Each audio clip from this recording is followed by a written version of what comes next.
Mga kampong kayo ni Satanas eh. Kayo talaga, ginagawan niyo ako ng sakit. Sinasabi niyo ba na-stroke ako? Mga punyeta kayo, hirap na hirap ako mag-exercise para maging healthy ako. Tapos gagawan niyo ako ng na-stroke ako.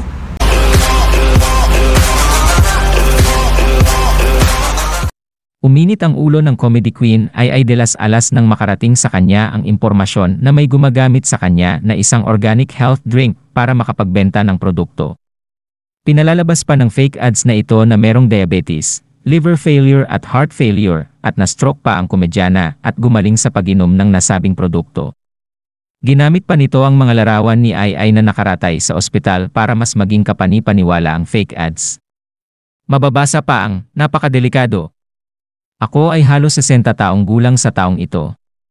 Isang taon na ang nakalilipas, nasuri ng doktor na ang aking kalusugan ay nasa panganib dahil sa mabilis na pagtaas ng kolesterol, diabetes, pagkabigo sa atay, at palpitations ng puso. Nagpunta ang pamilya sa maraming malalaking ospital para magpagamot at uminom ng maraming gamot ngunit hindi bumuti ang kanilang kalusugan. Last month, nagkaroon ako ng heart failure at na-stroke.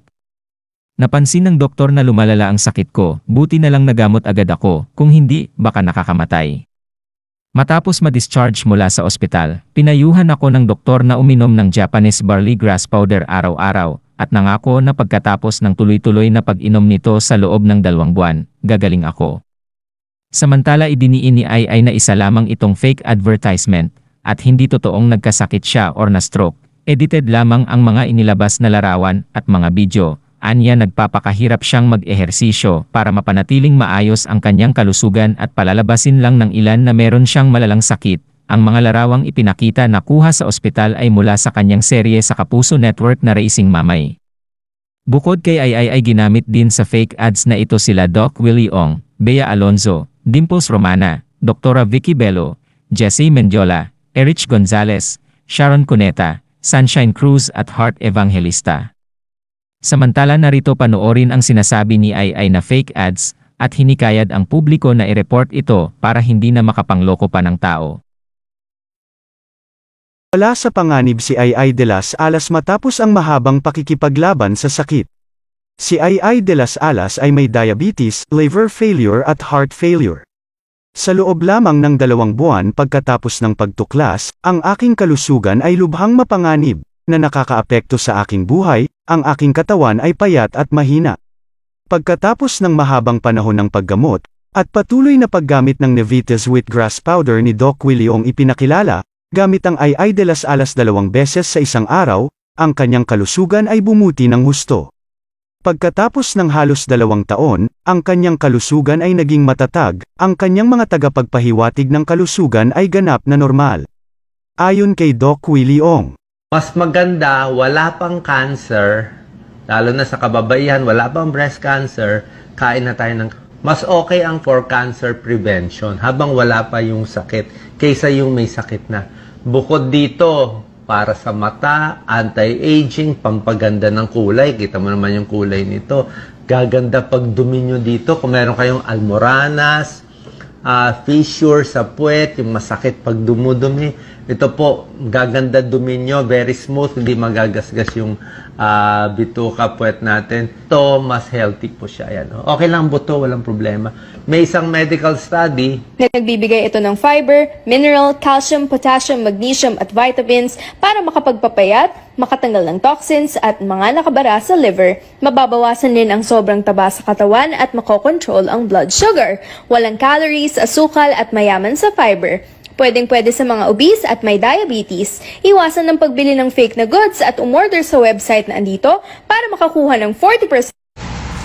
Ayan, dito ako sa halaman para maganda man lang ang ano. Kasi parang hindi naman, parang maganda pa rin yung mood ko kahit nabubisit ako ng bonggang-bongga. Anyway, good morning po sa inyong lahat. Ito po ako. Alam nyo, dapat mga ilang araw ko na tong iniinda pero hindi ko talaga pinapansin kasi sabi ko, bakit ko pa papansinin? Lalo pa silang sisikat, diba? Lalo pa silang, kumbaga, ginamit na nga nila ako lahat-lahat. Tapos, sila pa yung pasisikatin ko, diba? Kayong mga mahilig kayo, mga scammer kayo dyan na nagbebenta kayo ng produkto nyo na yan. Siguro yung iba sa inyo nakikita yung mga produkto na yan na chuchu, barley, yun yung pangalan. Ayoko na rin banggitin kasi nga baka subikat pa sila. Kayo, alam nyo ba yung ginagawa ninyo? Dapat hindi nyo ginagawa yan kasi kaming mga ibang tao na hindi nag-scam, nagtatrabaho kami ng patas para kumita kami ng pera para mapakain namin sa pamilya namin. Kayo, anong ginagawa nyo? Nanggagamit na nga kayo. Ang masakit doon, binigyan nyo pa ako ng sakit, mga walang ya kayo.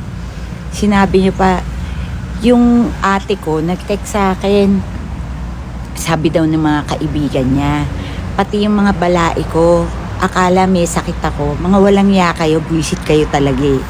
Mga ano kayo ng mga kampong kayo ni Satanas eh. Biro nyo, ako, nagpapagod ako everyday na mag-post, na nag-exercise ako, na healthy ako, healthy living ako, healthy yung kinakain ko. Bakit? Para makapag ano ba ako, mag-set ako ng example dun sa ibang tao para sila rin maging healthy, maging masaya, maging para matagal nila makasama yung pamilya nila sa buhay nila. Ako yung asawa ko, mga anak ko, gusto kong mahaba ang buhay ko para makasama ko sila. Kayo talaga, ginagawan nyo ako ng sakit. Walang niya, ginamit nyo pa yung picture nung picture ko yun dun sa teleserye namin eh.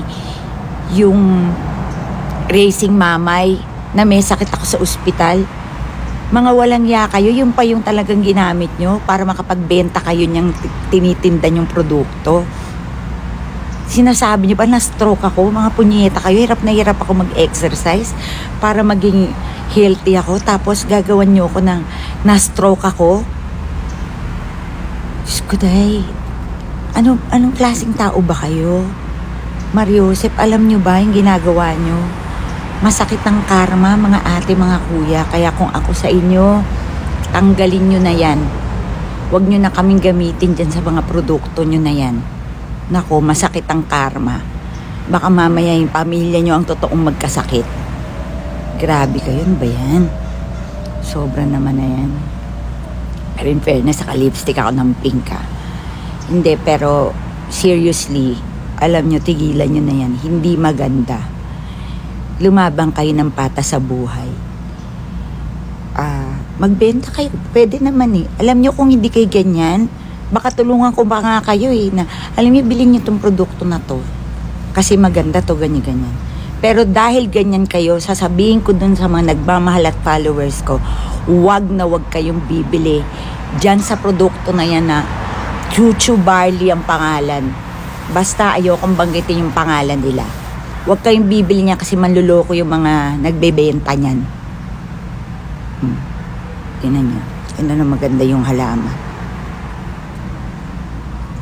Tigilan nyo na yan, i-down nyo na yan kasi talagang ipapareport ko kayo sa Facebook.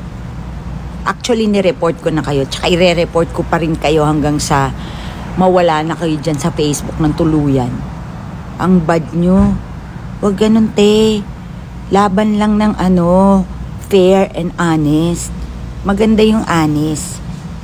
Kasi honesty is the best policy. Diba? Talagang ang aga-aga, buti lang Tuesday, dapat kahapon to eh. Kaso Lunes dito sa Amerika eh, Lunes na Lunes. So ganyan na, mga followers, alam nyo na, paki-report lang yung produkto na yan. Thank you!